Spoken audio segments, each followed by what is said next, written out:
Hello, welcome back to Suzerain.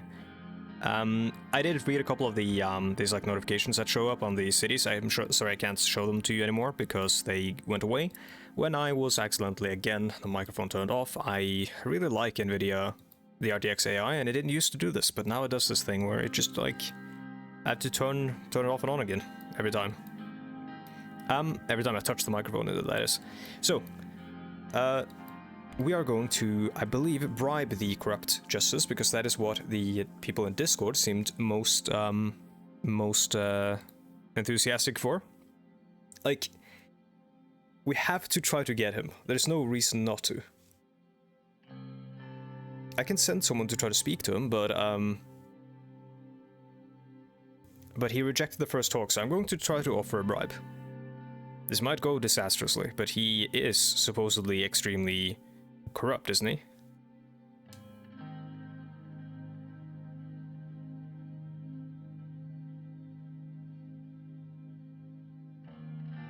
Structures methods against President Alfonso and his policies. Well, that's not great, because I'm also trying to do reform.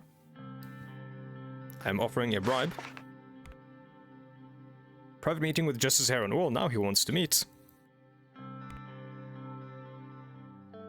It was yet another sunny day, and I was facing another important political figure, Heron Geraci. The bribe had worked, and he agreed to have a meeting with me just before the court vote. We scheduled to meet outside of Hulsud in the Gentlemen's Club of Petter and Ellery, where we could have some privacy. I grabbed a drink and sat down on the balcony of the villa, overlooking its vast garden. Heron sat next to me in his beige checked suit and took off his white trilby. That is a terrible outfit. Very nice location you've set up here, Mr. President. A gentleman's club, huh? Oh, this place is not mine, it's Petter's. Didn't know that the Vice President had such good taste. So, Mr. President, you went a long way to make this meeting possible. I had to pay you the respect. Please do speak of your intentions and how I could be of assistance to you.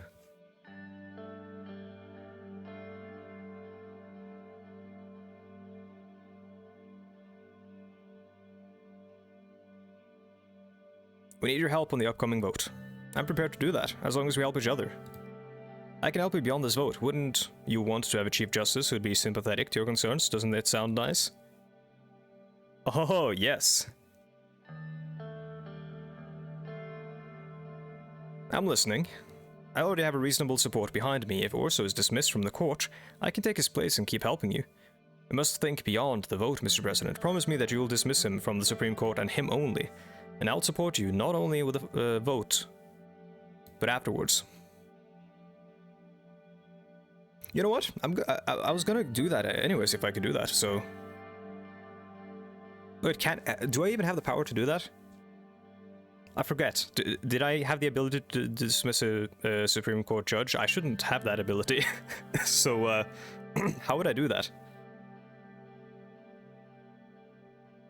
I like the offer, it's a deal. Great to have come to an understanding, but I can now safely say that I will do my best to have your proposal pass the court. So this is the only thing, like, this is all I care about right now. If we don't get this constitutional reform, it's all for nothing, so I have to do this. Thank you for coming, Mr. Geraci. It was a fruitful meeting. We shook hands, and he left me alone with my thoughts. Well, that went way better than expected. Now, let's see if it all crashes and burns. Announcement of the Supreme Court's decision. Oh boy. Back at the office, I was eagerly awaiting for the decision of the Supreme Court regarding our change to the Constitution. I stood up from my chair and looked out the window. Petter and Pascal were with me too. Petter was slouching in his chair at the right side of the office and staring at the ceiling, while Pascal sat across from me. He was also eagerly awaiting the results. The whole process was tough on all of my team. We were constantly battling with an opposition against constitutional change. After doing whatever we can about the justices, we had nothing more to do but wait for them to cast their vote. What do you think, Anton? Do you think that we will make history today? Yes, I'm sure of it.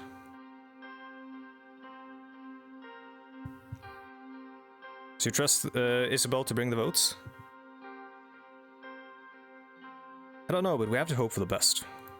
My real worry is Heron. I think we need his vote. But anyway, we'll learn about the vote soon. The session is already underway. By the way, what time is it?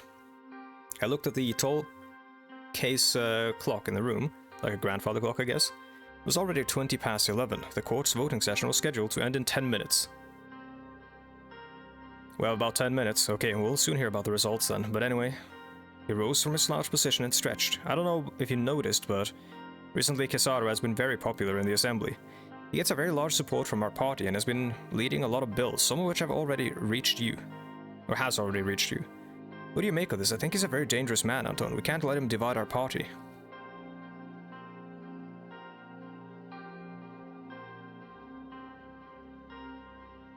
I agree, we have to watch him closely. His party only holds 40 seats, Anton, yet he manages to pass bills. That man is trouble, yeah, because all the conservatives in our party. Maybe we shouldn't allow our party to be so generous with what they support. Suddenly Livia entered the room. I don't like that, Petter. In her hands was a large object wrapped in straw paper. Good day to you, Mr. President and Mr. Benuel. Am I interrupting you? I want to see... well, the text field is a bit weird. There we go. No, please come in. Is there a problem? The Chief Justice has sent you this. She showed me a wrapped object. Really, from Orso Hawker, bring it here. She walked up to the table and gave it to me. I immediately started to remove the wrapping to reveal a framed photograph. It was an old black and white photograph of Tarkin Sol posing on a destroyed tank at the Holsword Square. Okay, this must be a threat. The building behind him had thousands of bullet holes in it, and with a clearly readable slogan, "Victory is close," written on its walls. The date, 22nd of May, 1929, was written on the corner with a black marker. I turned to Livia. Did Orso say anything to you about this? No, but he was obviously trying to send you a message. Hi, Livia. Noticing Petter on the couch, Livia reddened slightly. She waved, which Petter returned. Mr. Vice President, I'll be leaving now. Oh no. Petter, why are you like this? As soon as she left the room, Petter came right to me, next to me and looked at the photograph. Oh, a nice present. This must be some kind of message. What is it? Victory will be close, huh? Orso's getting ahead of himself. Suddenly, Lucian rushed to the room. Mr. President, the vote has been concluded. Congratulations, sir. The constitutional changes are finalized with 8 justices voting for your proposal. Wait, what? 8 out of 11. Petter jumped like a little kid. Congratulations, everybody. This is a historical moment, Anton. We have changed Sol's constitution of 1929. I am without words. We are writing history. Damn right we are. Petter approached me in a move to give me a hug. Hug him. You did well, Anton. Congratulations, sir. Today's a big day. You must also start preparing a speech to announce the changes, sir. I'll go ahead and reach out to the cabinet. We can celebrate this together over a meeting. All of us immediately got to work to plan our next steps after this victory, the Constitution of 1956. Oh, that's good. Let's see what the news have to say. After the Grand National Assembly's approval of the proposed changes to the Constitution, the Supreme Court also voted in favor of the new Constitution on Friday, making the changes official. Now, I have a... There's an issue. The Chief Justice that we're going to have to appoint is sort of a problem, because there are term limits, right? I'll be gone after term 2. And then we have a corrupt Chief Justice. That's going to be bad for the country. The new constitution replaces several of the major sections that were seen as unchangeable, and which many saw as owing its origins to the military rule of Colonel Tarkin Sol. One of the key changes was taking the Supreme Court's vote on constitutional changes, allowing the Grand National Assembly of Sordland to make the changes to the Constitution without the Supreme Court's approval. Which is good, because now that means that if the corrupt judge becomes a problem, then the Grand National Assembly can take care of it. This is a triumph for all Swedish citizens who love democracy and want a change, says Franz Richter. Though some observers expressed disappointment that the new changes do not reflect the will of the people, many USP supporters reacted with jubilation in public spaces across Sordland on Friday night. I mean, we had like a 90% assembly vote, and 8 out of 11 Supreme Court justices. That's big. I feel like I'm going a bit too harsh, or like hard on like trying to get people to vote for my proposals and stuff. Lucian stood upright, holding a large folder of files under his arm.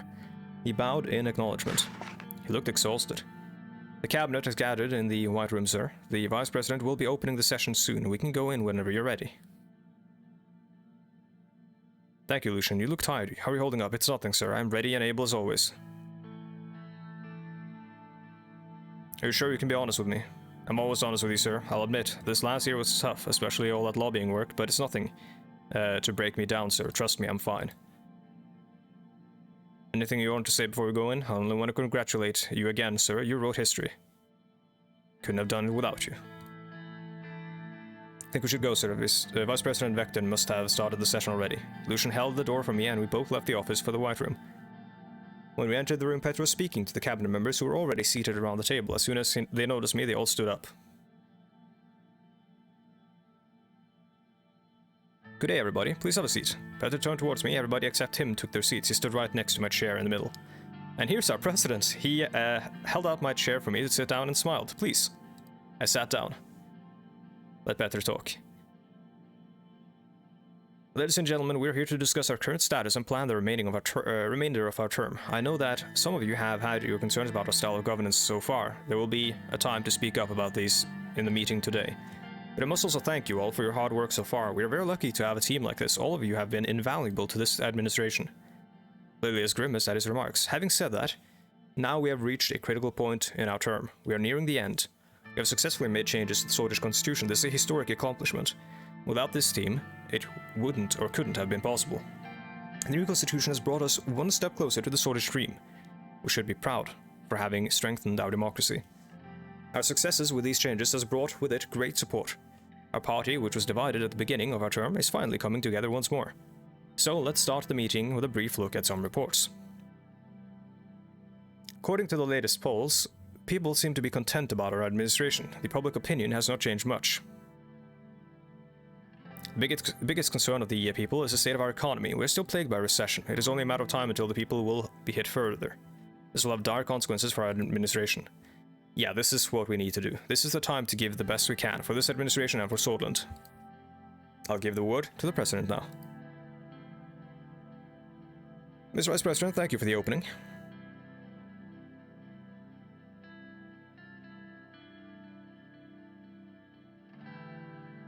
I mean, I did talk about the alliance.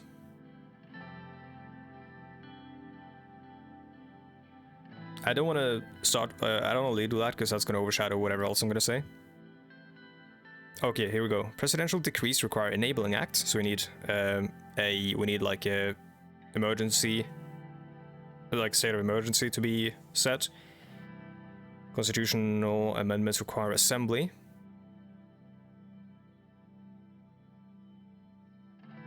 Two-term limits, election threshold of 8%, appointment of ministers required by the Assembly, and president can be impeached by the Assembly.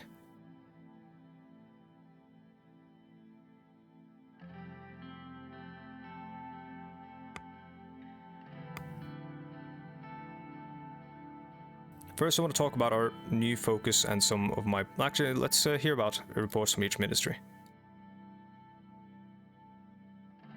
The recession is still our number one concern. This year we have seen a 1.8% decrease in our GDP. Our debt is also very concerning. Our total national debt has increased about 20 billion SR. On the other hand, unemployment has greatly declined. We have managed to cut it from 16% to 10%. This would likely have possible or positive effects in the near future. Okay, next report. Investment in Berger have greatly increased our agricultural capacity. The investment also led to a decrease in homelessness and unemployment. With the completion of the Sana agricultural zone, we expect to see Berger as a new economic powerhouse. That would be all from me. Thank you.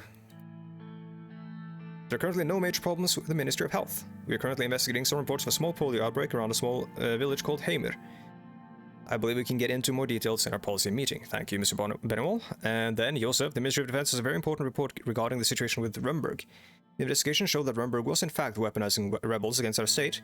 We have also learned that they have been aiding the Bluish rebels in Velen too. Our military must stand ready for any possible attack coming from Rumberg. We have gathered intelligence regarding their military research and production. They are building a massive army. Our military forces don't have the budget to prepare against such a force. We cannot let them threaten us like this.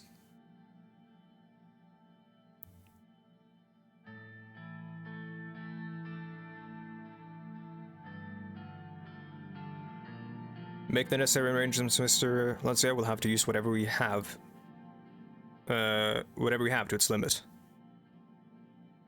Carl has agreed to begin deal negotiations. We will be moving on with that very soon. Our relations with Agnolia have greatly improved. Our ministries have scheduled many joint projects together. The region is very unstable with the incidents at Rumberg, Velen, and Helgeland. We must be very cautious. We can talk more in detail at our foreign policy meeting. Thank you. The Ministry is working day and night to improve our education system and increase its accessibility. We have accomplished a lot with our new curriculum. Our reforms will be greatly improving our output as a society. We have important equipment missing from several of our major police departments. We might need to implement some new measures soon. We will provide you with a more detailed report at a later date. One last thing, I would like to transfer the Gendarmerie under the Ministry of Interior to improve the internal security efforts. Okay, so this is important. Because this would take the sort of like militarized police or whatever they are, away from like the anti-terror, I'm guessing police, away from, or rather maybe it's like police. It's military who's been given police duties, right? Actually, that would take them away from the military, which the military won't be happy about. But it would take power away from the military, right? I don't see Joseph accepting this. Well, they just might have to agree if the President of Suzerain tells them to. The Ministry of Defense shouldn't be meddling with internal security affairs through the Gendarmerie. We had several incidents where they were too violent too quickly, and it stems from military officers giving reckless orders at times. Well, if the security situation gets more problematic, then it might be necessary. It will eventually cause a problem between our forces. There are already miscommunications going on. Will you transfer the Gendarmerie to the Interior in the future? I can't make that promise. Joseph would be furious. That is unfortunate. That's the thing. I don't want to upset them, because as I said before, right now, in terms of factions, the old guard are solists and the military are solists, right? And the oligarchs are, there's a deep state, yeah. The oligarchs are under our control and the reformists are on our side. Or the oligarchs are on our side, they're not necessarily under our control. I want to have a look at something. Okay, so I was told to look out for like the generals being upset, which I want to try to avoid, because that's one of the, I think that's one of the reasons, or one of the things that can cause a coup. We have experienced generals.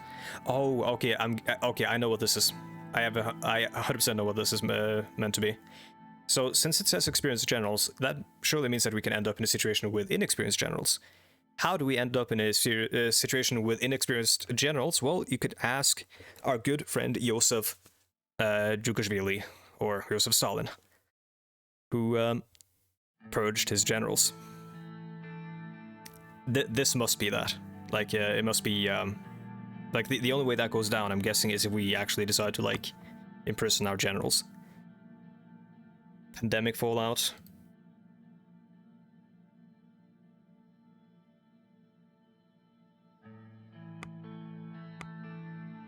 Lilius smiled faintly. Do you have anything you want to share, Mrs. Morgana? Or Miss Morgana? Not at this moment, Mr. President. You are already well aware of what's going on. I will update you on our next step in the judiciary in another meeting. Thank you. Next, I want to talk about our new focus and some of my plans forward.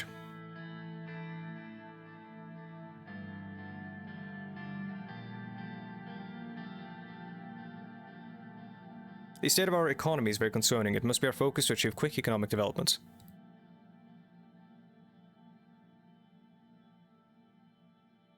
Suzerain needs to become an economic powerhouse. If there are no comments, let's move on with the meeting. Next, I'll make an important announcement. I have decided to form an alliance with the PFJP. Some people looked at me questioningly. Does anybody have any concerns about this decision? I'm sure everybody does, Mr. President. This was against the idea. I was against the idea of cooperating with Mr. Richter from the beginning. I think you're pushing our party too far.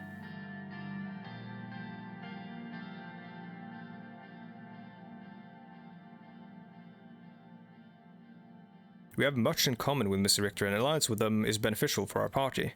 Let's not forget that this party was founded on the ideals of Solism. We have nothing in common with the anti-Solist liberals. I have just struck down the Solist constitution, Lilius. Are you not paying attention?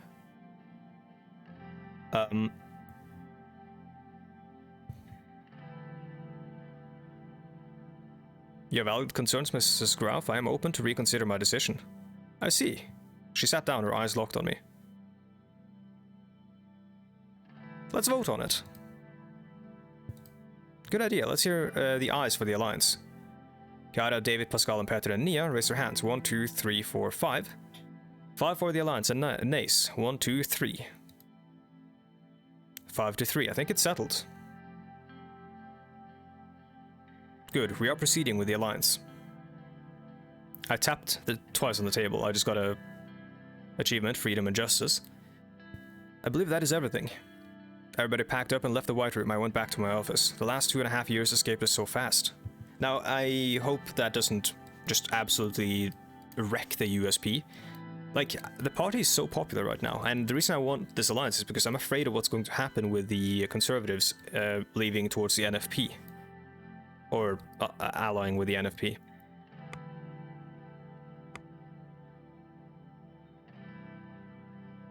The next focus will be eliminating the recession, yep.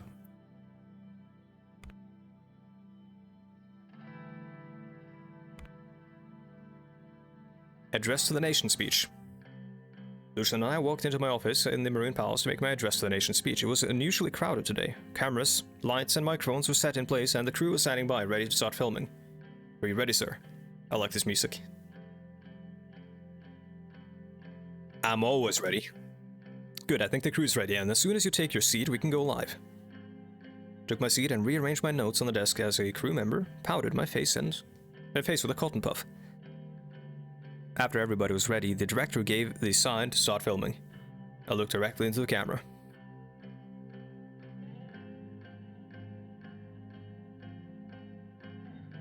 Brothers and sisters.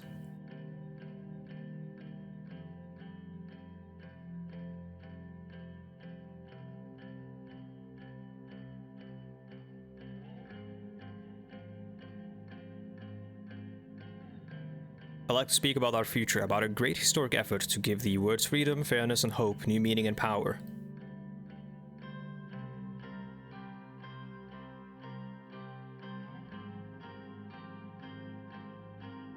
Two years ago, I spoke to you of change, and we have accomplished that.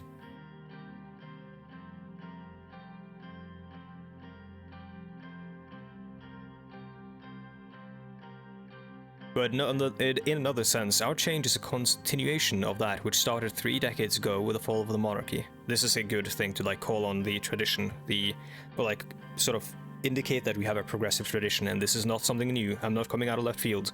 I'm continuing the work that was on hold for so long.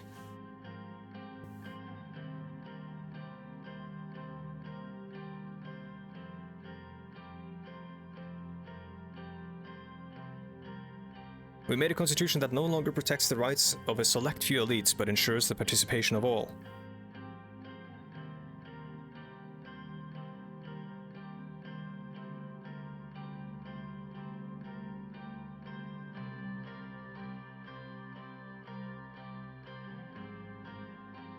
I don't think this is true, but I kind of want to say it because it's a good message.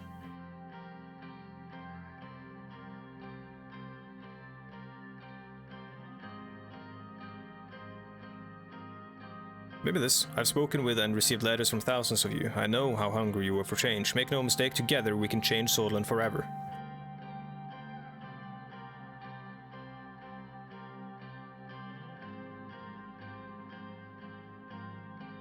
New term limits will ensure that no single person can block change when it's most needed.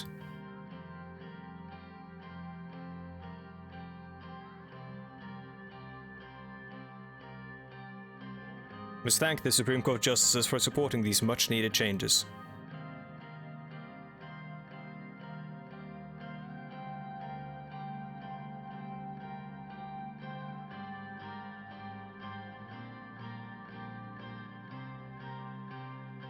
We have also lowered our unfair election threshold. No longer will the voices of the minority be silenced.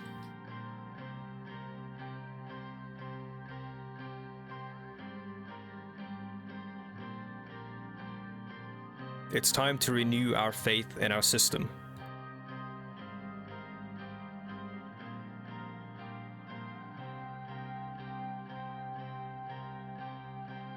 Without reforms complete, our government will now focus on the economic development of Sordland.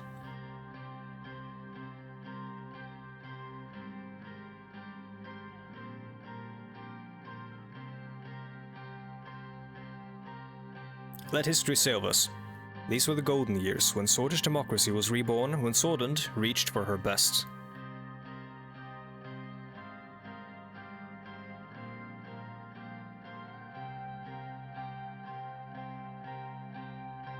I'll remind you of the revolutionary phrase, morning will come, victory is close. I am now glad to say that the morning has finally come. The future is in our hands. I took another deep breath. Lucian shooed a fly away from my forehead.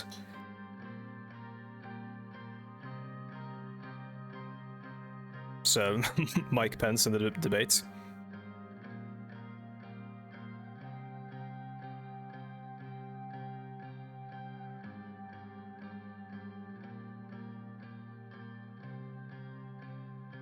For a Swordland of vision that sees tomorrow's dreams. Well, actually, maybe I'll say this one to give an olive branch to the military. Whose servicemen and women, even as I speak, proudly stand watch on the frontiers of freedom. You know, as a president, you gotta say, you know, I support our troops. Everyone has to say that because because apparently, the other candidate always hates the troops and just hate American troops.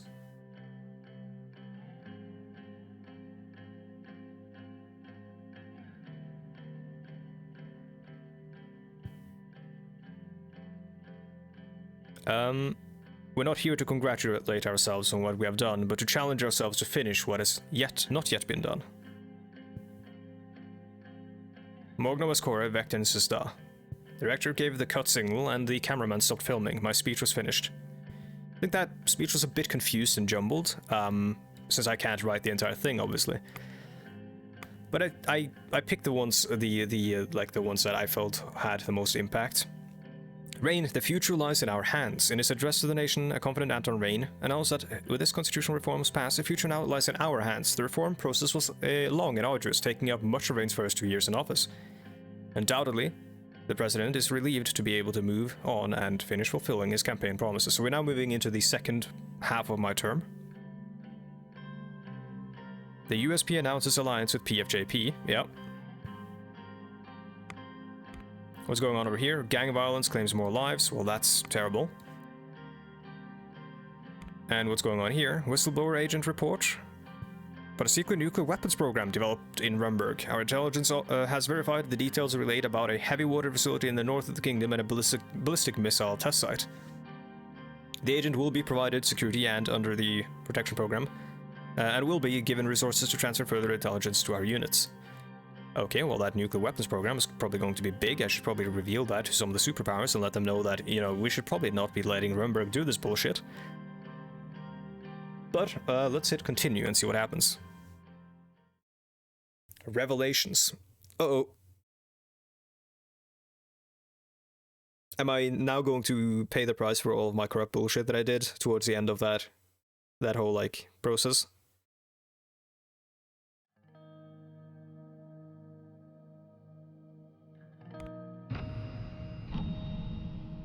Departure of President's son from home. Yeah, that's when he's going for school.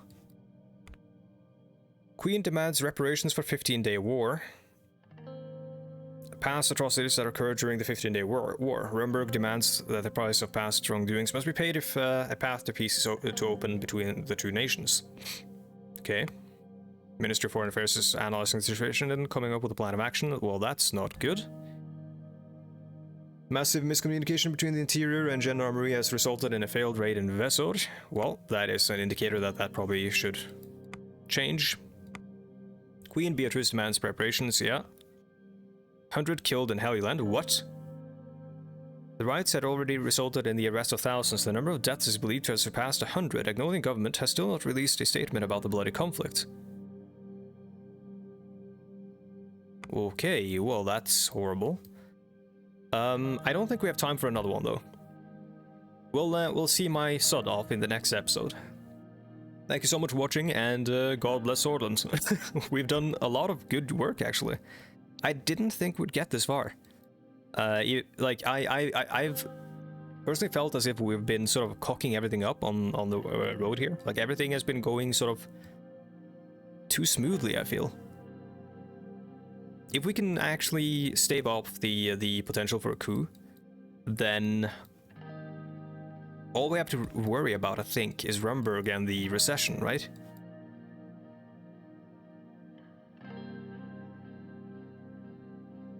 Anyway, thank you so much for watching, and I will see you guys in the next one. Goodbye.